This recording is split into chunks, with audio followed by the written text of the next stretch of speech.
everybody, welcome back to my channel. My name is Jeff and this is JG's Trains, and boy do I have another cheap cheater review for you. But not only one, but two this time. I got two powered and non-powered Burlington Northern SD60M's from MTH, and boy they're beautiful, and I love Cascade Green. And the best part about them all is they even got a little freedom flag on them. That makes it the best.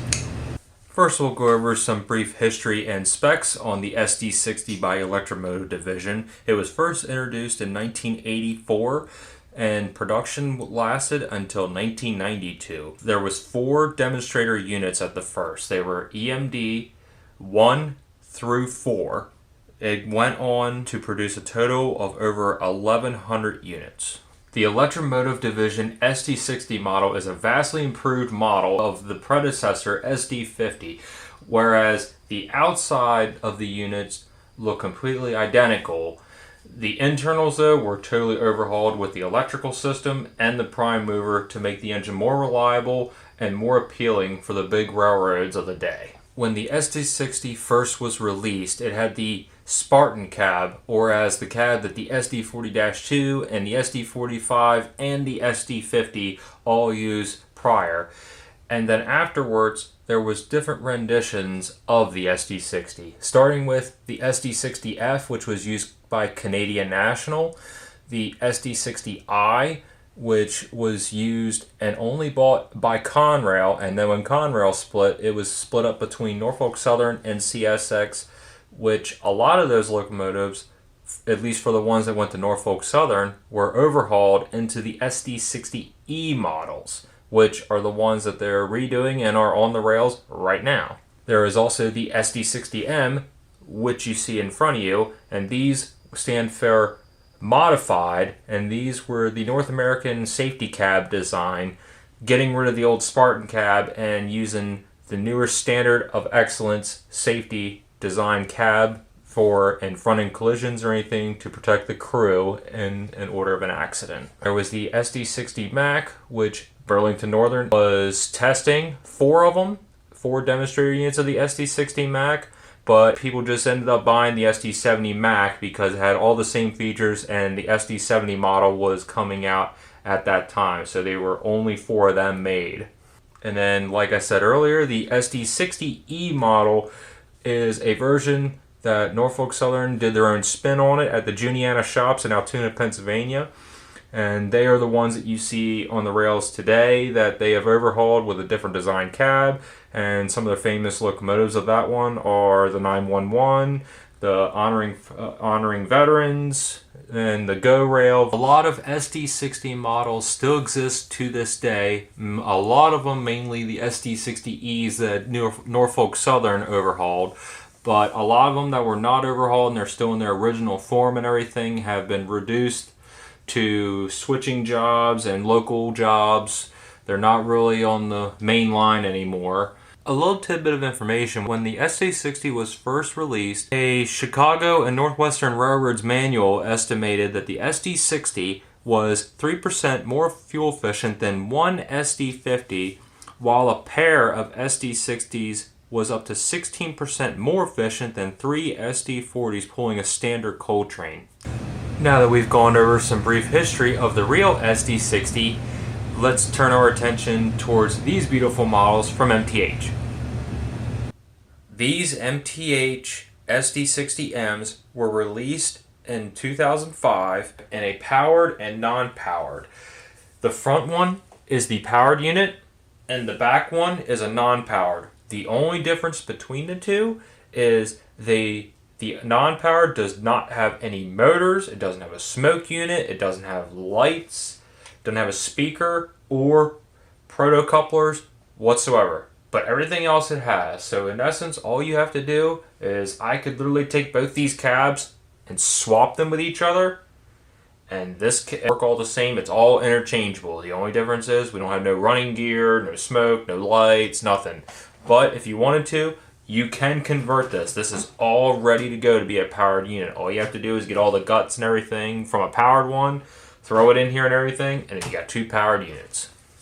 So what I like to consider a dummy unit is, in essence, it's a really detailed weighted, beautiful rolling stock in essence, because you have no engine, no motors, no speaker, nothing. It's just a nice piece of rolling stock. Some of the details on these models are a removable snowplow, handrails with a safety chain added on it, safety tread on the walkways. We got side mirrors, we have insert grills, painted pieces on the fuel tank, nicely detailed side truck frames. This does have die-cast trucks, die-cast fuel tank frame, and an ABS body all painted up. It has spinning roof fans since this is a Premier model. It has a brass added horn, and it also has drainage holes in the steps. And the only difference here between the two, because I can actually show you what the other side of this one looks like on the dummy, the differences are you have a sight glass here for the prime mover area. You have an added brake wheel on this side. But then over here, you have added detail like this. This is a really cool duct system that EMD put on. And this is air that comes through the prime mover, and what it does is it cools all the traction motors down so they don't overheat, which causes them to run more efficiently out on the rails. The power unit has 2 flywheel motors, one over each truck. It has proto couplers on the front and the rear. It has Proto Sound 2.0 on board. It has a smoke unit, operating ditch lights.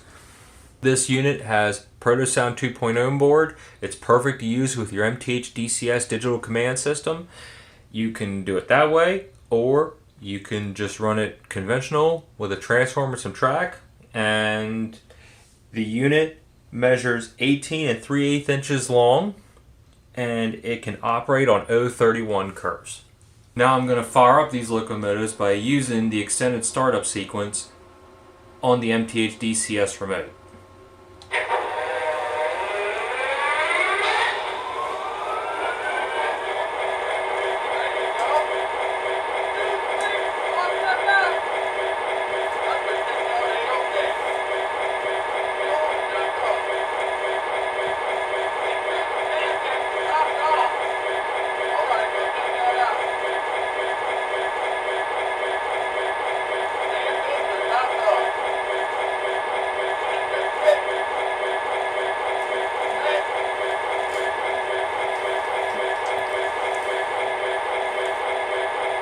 Alright, I'll give you the bell first.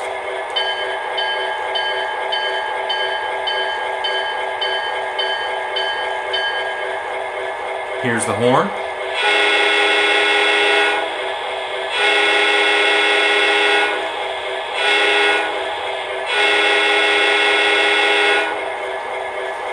I'll give you some crew talk.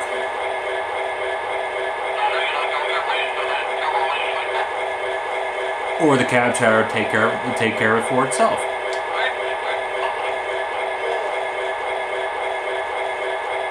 All ready to dispatch to see what the move is.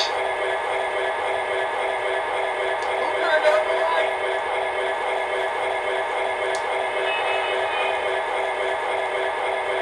The dispatcher has given us a clear block.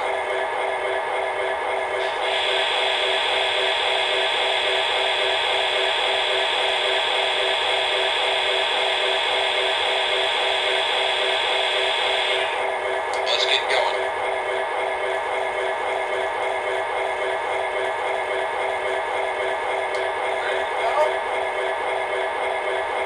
Ready to go? Ready to go?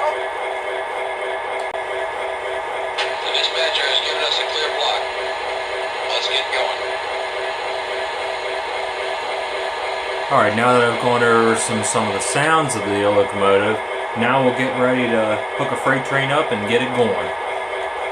Alright, I've gathered a freight train up for my SD60M's to pull, and we're going to go with a reoccurring theme, Burlington Northern, since it's my favorite railroad of all time. So we're going to take the SD60M's and we're going to hook them up to this train.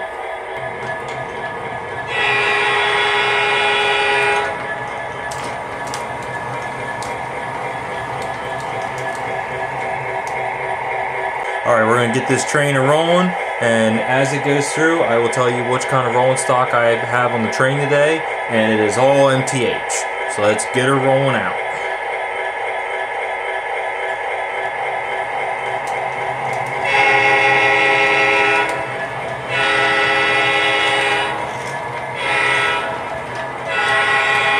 I have a little PS2 hopper from MTH. I have a coil car from MTH. I got a 40-foot box car from MTH. I got a 3-bay center flow hopper from MTH.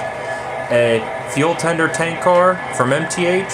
And to top it off, a double-door box car from MTH. All beautiful cars, all premier. And I got them actually all in one shot from one person and everything. So it worked out great. I didn't have them in my collection, and I was happy to have them.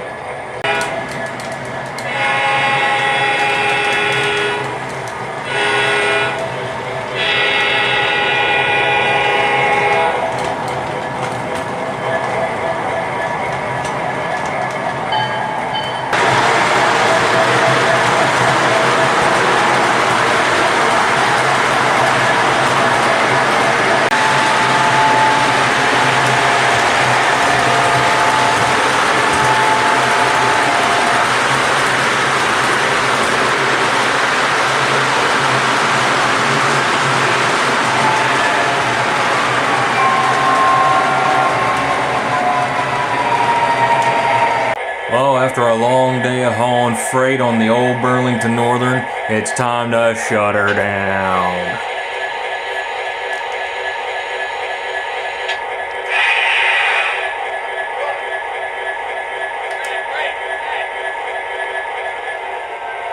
Take care. You too.